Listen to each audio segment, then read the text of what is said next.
Hello friends, नमस्कार। कैसे हैं आप लोग? उम्मीद करते हैं अच्छे होंगे, स्वस्थ होंगे, पढ़ाई अच्छे से चल रही होगी। तो एक बार स्वागत है आपका करियर मास्टर 43 के ऑनलाइन प्लेटफॉर्म पर। आज के लेक्चर में भारतीय संविधान के स्रोत क्या हैं, क्योंकि जब भारतीय संविधान बन रहा था तो भारतीय संविधान के बनने की प्रक्रिया से जुड़े जितने भी लोग थे उन लोगों ने विश्व के 200 से अधिक देशों के संविधानों का अध्ययन किया और उन देशों के संविधान में भारतीय परिस्थिति के अनुसार शामिल महत्वपूर्ण विषय को उठाया गया और भारतीय संविधान में जगह दी गई। एक बात यहां भारतीय संविधान में शामिल करने की बात थी, लेकिन उससे पहले यह भी देखना था कि वो बातें जो अन्य देशों के संविधान में थी वो भारतीय परिस्थिति के अनुसार सटीक बैठ रही हैं कि नहीं बैठ रही हैं। इसीलिए इतने देशों के संविधानों का अध्ययन किया गया।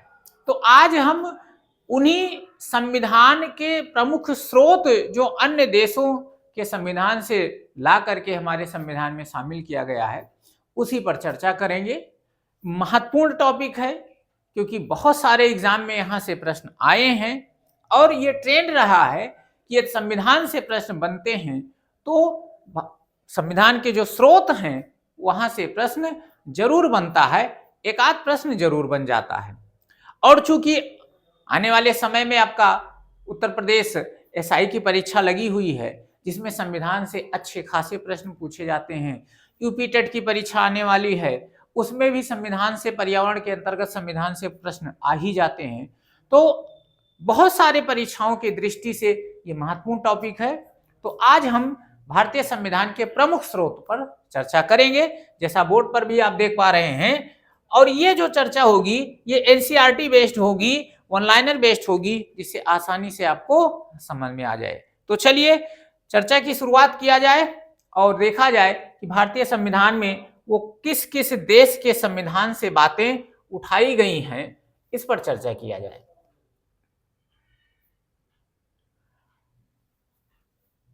चलिए, तो भारतीय संविधान के स्रोत में देखिए लगभग 60 से अधिक देशों के संविधान का अध्ययन किया गया था, लेकिन भारतीय संविधान पर जो सर्वाधिक प्रभाव पड़ा वो भारतीय शासन अधिनियम 1935 का जो अधिनियम था, भारत सरकार अधिनियम कह सकते हैं, उसका सर्वाधिक प्रभाव भारतीय संविधान पर पड़ा है। आगे इस पर चर्चा करेंगे।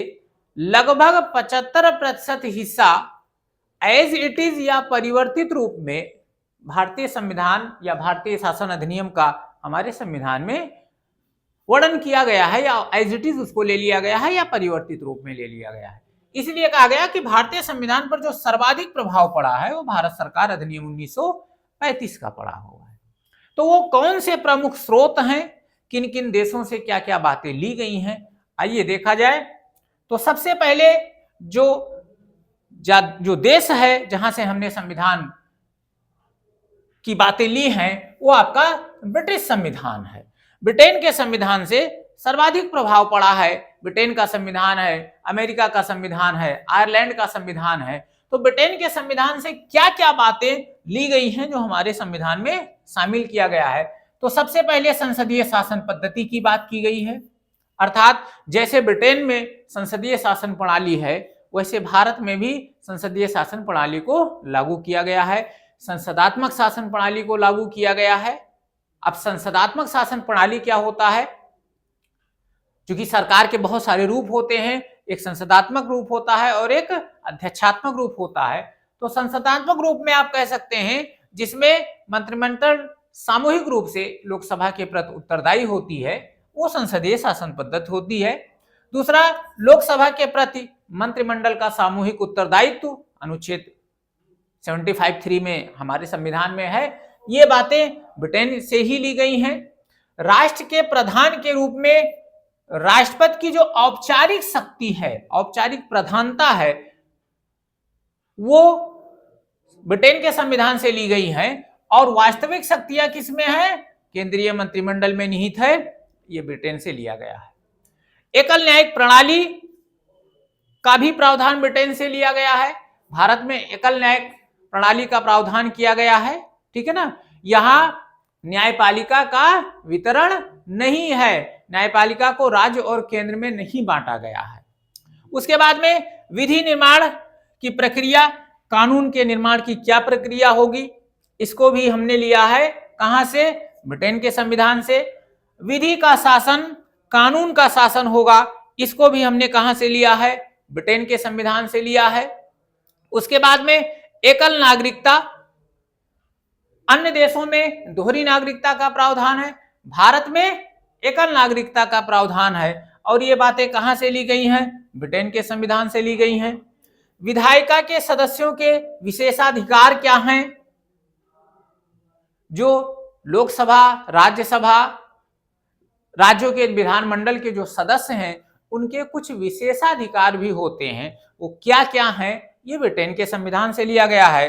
और संसद एवं विधानमंडल की जो प्रक्रिया होगी, संसद की क्या प्रक्रिया है, संसद के चलने की क्या प्रक्रिया होती है, विधानमंडल के चलने की क्या प्रक्रिया होती है, इसको कहां से लिया गया है?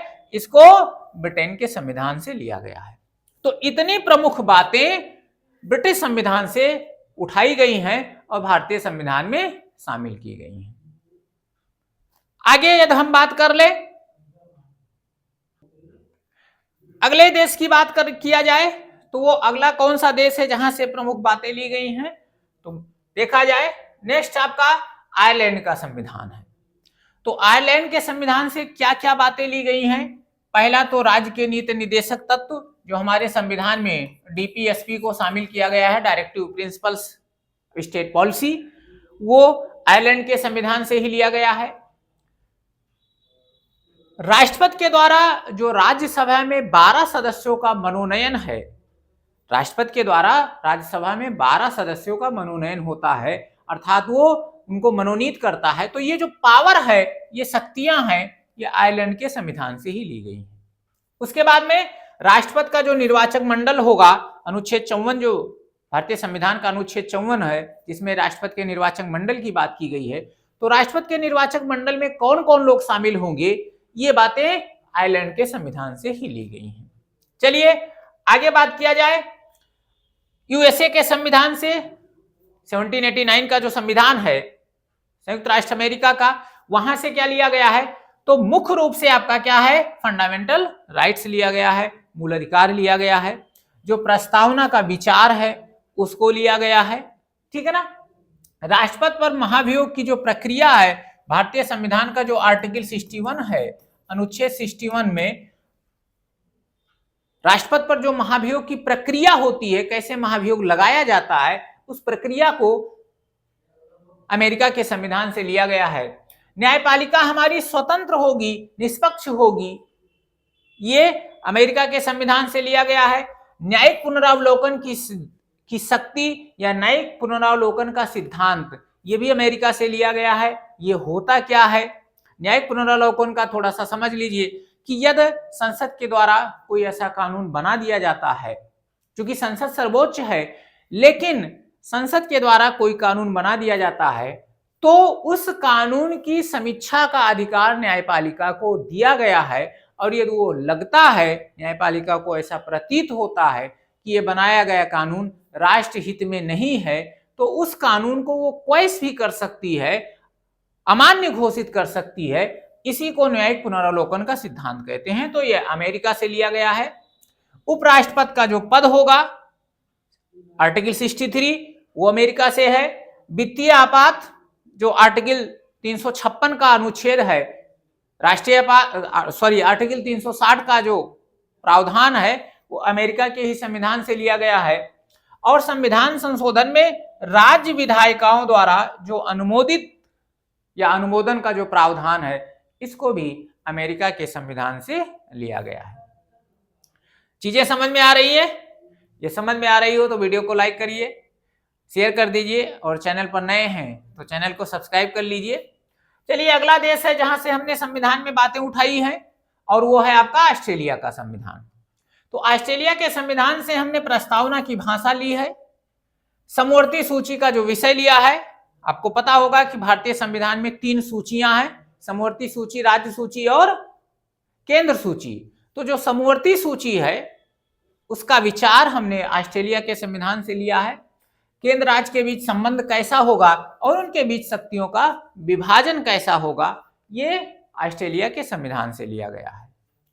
नेक्स्ट देश पर बात कर ले, कनाडा का संविधान। तो कनाडा के संविधान से संघीय शासन प्रणाली, क्योंकि भारत के बारे में कहा जाता है, अनुच्छेद 1 कह रहा है कि भारत राज्यों का संघ है, तो संघीय शासन प्रणाली कैसी होगी, भारत का फेडरल स्ट्रक्चर कैसा होगा, ये कनाडा के संविधान से हमने लिया है।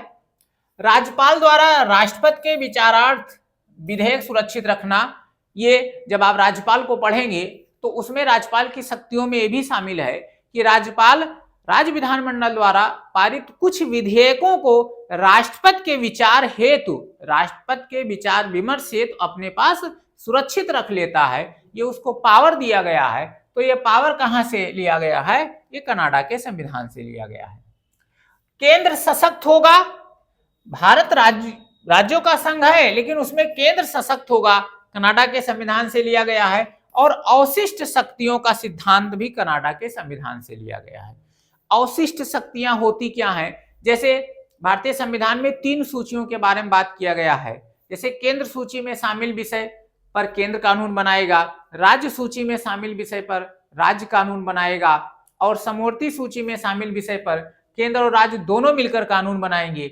लेकिन ये जो अवशिष्ट विषय है, अर्थात जो तीनों सूचियों में नहीं शामिल हैं, वो किसके अधीन होंगी, तो वो भारतीय संविधान कह रहा है कि उस पर केंद्र का अधिकार होगा, केंद्र उस पर कानून बनाएगा, केंद्र उस पर निर्णय लेगा। तो ये जो विचार है, ये सिद्धांत है, ये कनाडा के संविधान से लिया गया है।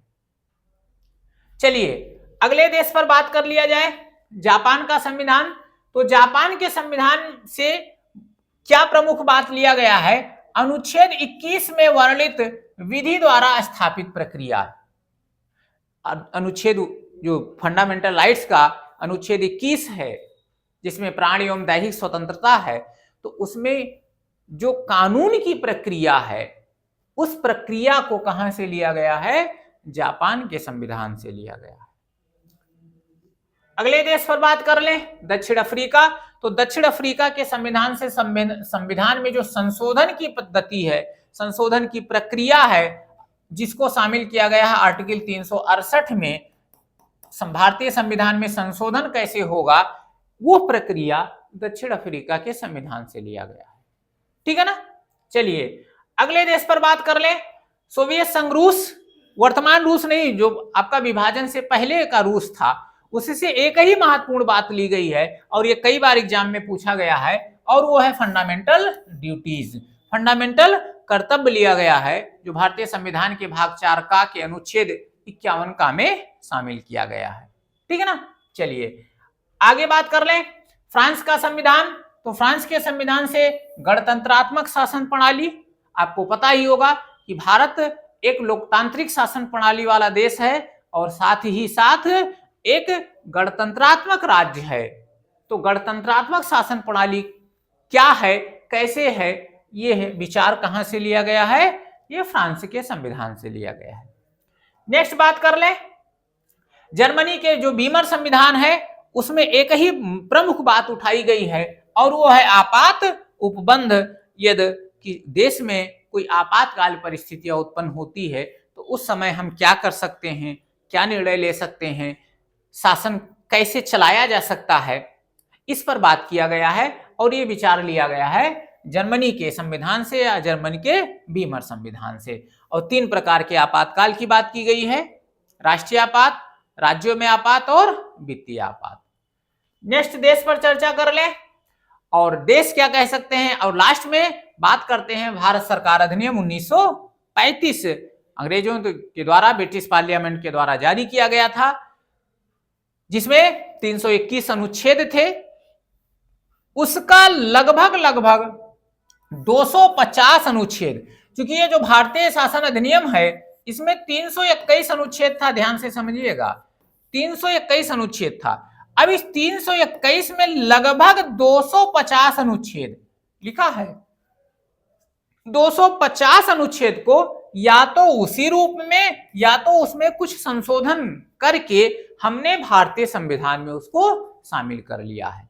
तो सर्वाधिक जो इफेक्ट पड़ा है भारतीय संविधान में या जो प्रमुख स्रोत के रूप में सामने निकल कर आया है भारतीय संविधान का, वो क्या होगा? भारत शासन अधिनियम 1935 होगा।